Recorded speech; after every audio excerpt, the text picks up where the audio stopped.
Hi, I'm South Poem, and today I'd like to talk to you about what channeling is.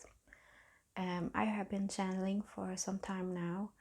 I started in 2011 after my big awakening, and through that process, it's been a challenging way in a sense of knowing when you're channeling and when you're not.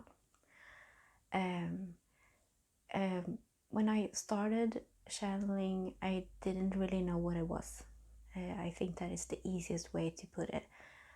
My first experience was when I was at home and I was talking to my mom at the dinner table, and suddenly I sensed someone. I sensed a person that I didn't know. I didn't know by name, and I kept hearing something. It was really distant at first. It was more like when you turn down the sound of music or radio station. It felt more like that. And when I heard him speak, I heard that it was a man. I heard that he talked in my language so that I could understand, but I was sure that that wasn't his language to begin with. And my mom was talking at the same time, so I was hearing quite a lot at the same time. So I told her to please be quiet so I could just hear, because someone's here and I don't know what's going on. And so, like I said, this was my first real connection to someone that I didn't really know what it was. So I was a bit confused and worried in a sense. And then I realized that I was talking to my grandfather on my mom's side. I have never met him because he passed away years before I was born. And I knew also that he had been estranged from most of his family when he passed. So my mom had been quite mad with him. I guess a lot of people would feel anger towards their loved ones, even in their last time. And part of the grieving process is just trying to let it go. So I could hear what he was saying to me. I could hear it more distant and then more and more clearly.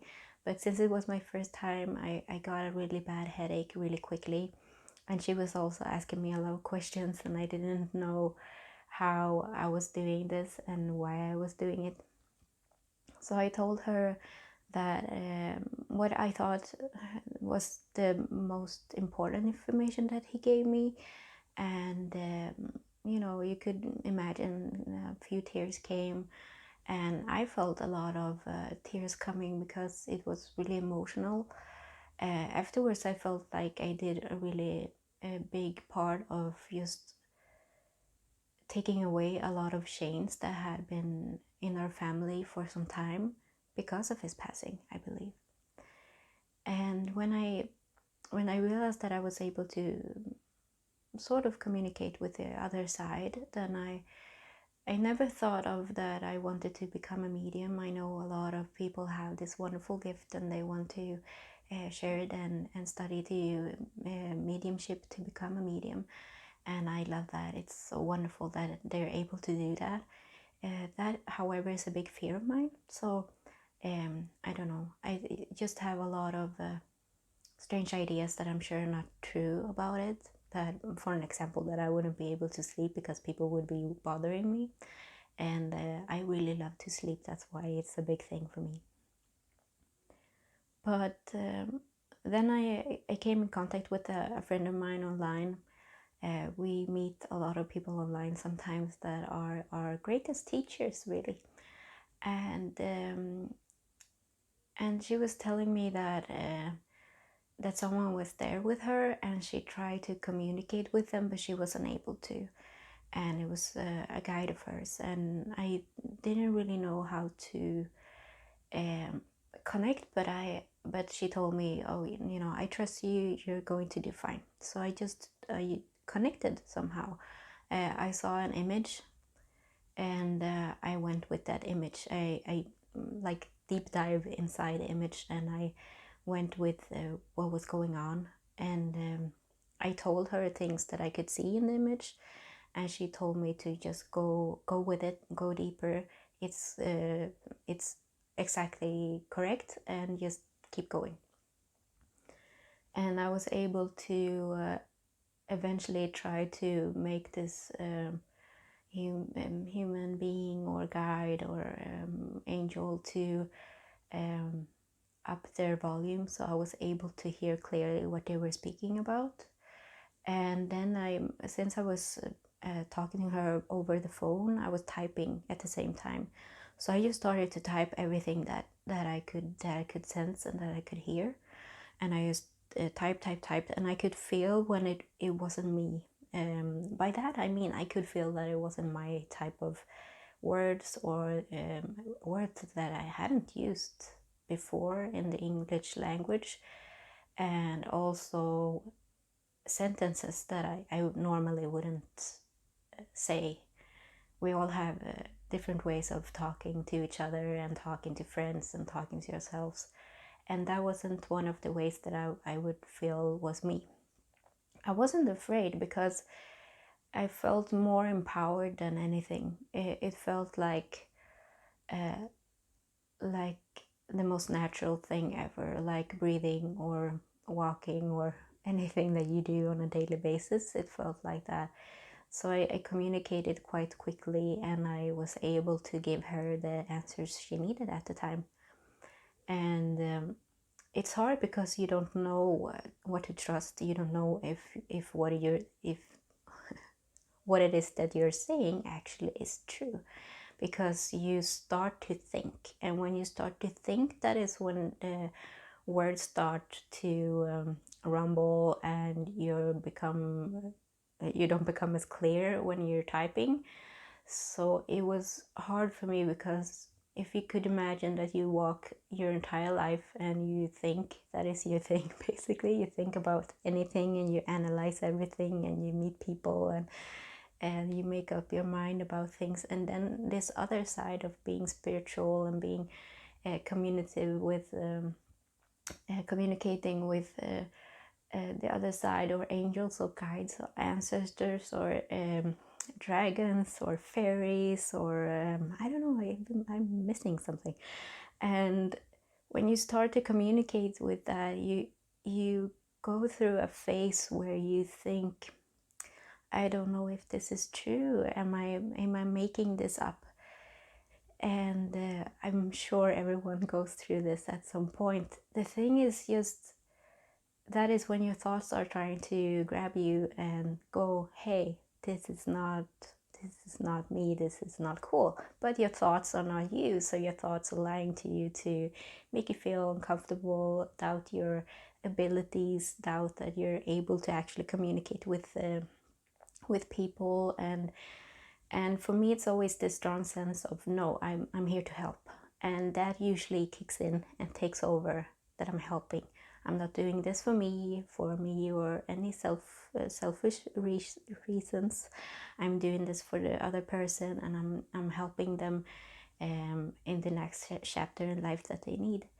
And I've channeled for this friend for a few years, and I get better at it each time. I think I also channeled a friend of hers once, and I would channel for myself a lot as well. And it's a sense, like I've mentioned before, it's so subtle. That's the thing. It's never so that you know, like, oh yeah, this is a message. No, you don't. It's more subtle, and then you get more and more information, and then eventually you go, oh yeah, this is not me. And then you go, but who is this, and who's speaking to me, and what type of message are they giving to me? And eventually you're having a conversation with them, and you could either have a conversation like now, sitting on a chair or laying in bed and talking to them, and you would get answers, and you would get them clearer and clearer. And for me, my energy is all over the place, but when I do that, my energy is very focused and very in tune with what's going on, in tune with the universe, and in tune with being in that space. And anytime I do any type of spiritual work, everything around me changes. And by that I mean, if I would do a healing on someone out in public, has happened a few times, people around would just leave instinctively. Not that I would tell them or they would feel awkward or anything. It's just a natural thing. They would go to the bathroom or go to get something to eat, or they realize I really need a walk right now. So that's happened for me and around me for years. And it's the same thing with this. When you start to channel, people around you, if you have family members, they will start doing something else. They're like, oh, I'm going to watch a movie in my room all alone, or yeah, I'm going to go to the grocery store and get some food. And at that time, I know, like, okay, yeah, everything around me is changing so that I'm able to do this channeling. I love to channel. It's really fun, and like I said, it's you get more and more comfortable with it each time. And like everything, it's not that complicated. You always believe that everything is more complicated than it is, but it is quite simple, and you just go with it, and you will be able to channel more and more. And it's trusting yourself and trusting the process. So that is channeling. And any type of yeah, any type of subject that you want to know more about, I try to make these videos for you, and no matter where you are in life. And I'm just here to try to teach you that you're able to have all these great gifts. And the wonderful thing, I think, is that everyone in this community that works with people, they all have these wonderful gifts, and they're similar and they're different and they're unique, and it's great. I love that about us. And there's no hierarchy, so there no even if you meet someone and they go, oh, I'm able to do this and this and this and this and this, you should never feel intimidated or feel like, oh, I wish I was able to be like that person, because it's not that way that we see each other. It's more that we go to each other when we need something. So it's a good thing, because if you don't have that ability to, for an example, channeling, then you could go to someone that you know that is able to channel. And I also need to say that channeling, it's I channel angels and I channel archangels sometimes, and I channel guides. So I don't channel as much the other side as you would believe. I believe it's differently in a sense, but I'm not sure, because I've done it once, so I'm no expert in that. Channeling, however, I've been doing for years, so that I'm more comfortable talking about. So thank you, and please leave a comment if you like, and if you would like to know anything more about me, or anything that you would like to learn more about, just let me know. Thank you.